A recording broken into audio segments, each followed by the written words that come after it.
Yesterday I had major surgery, and part of my discharge instructions were to not lift any heavy objects. As a professional banjo player, you can imagine how this made me feel. So my solution was to get a hold of the wonderful folks at South Austin Music ahead of time in preparation for this, and get one of these gold tone AC1 banjos. As you can see, it's very light. So I thought I'd share my thoughts with you about what I've found out about this instrument.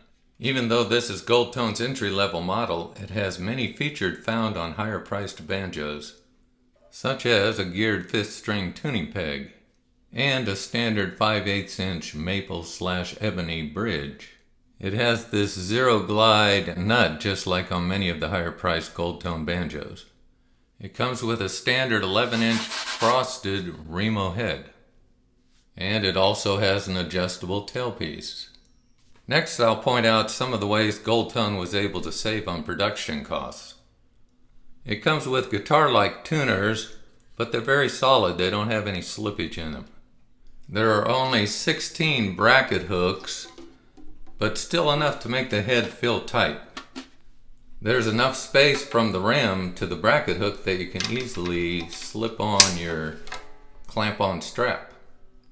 It is an open back banjo with only one coordinator rod, but again it feels very tight.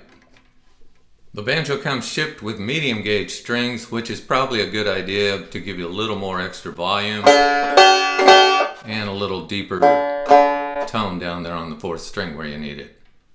Keep in mind that this is exactly how this banjo was shipped to South Austin Music from Gold Tone. I haven't done anything to it as far as personal setup. Of course, I'm a bluegrass player, but I'm thinking the clawhammer players would like this open back kind of tubby sound. And now I'll play it with finger picks where it gives it a little bit brighter sound to help you try to cut through in those bluegrass situations.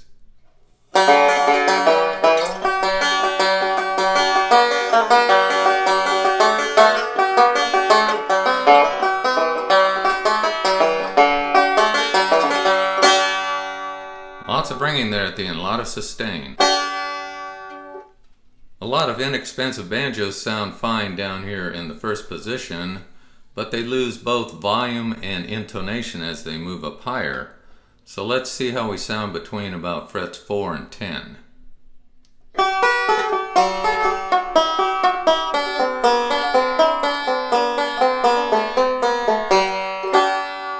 Sounds great.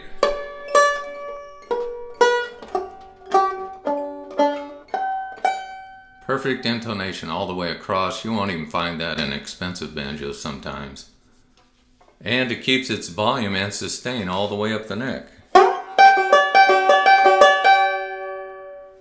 This is the gig bag that the AC1 comes with, and look, it even comes with the wrenches you'll need to both adjust the banjo head tension, but also the truss rod. Many inexpensive banjos do not have a truss rod. This is a two-way adjustable truss rod.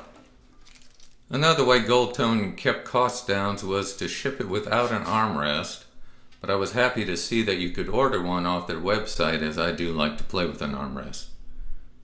If you need that more bluegrassy sound, you can also go to the Gold Tone website and order a kit to put a resonator on the back of this, so it's very adaptable. I don't recommend you try this at home, but I just wanted to show you how light this banjo really is, weighing in just over 3 pounds. The lightness of this banjo would make it perfect for backpacking and other outdoor activities where you just want to take along a light banjo. As with any inexpensive banjo, there may be a slight issue of having enough volume to cut it in a full bluegrass band, but other than that, the quality of this banjo and for the price range is the best thing on the market today, the AC1 Gold Tone banjo.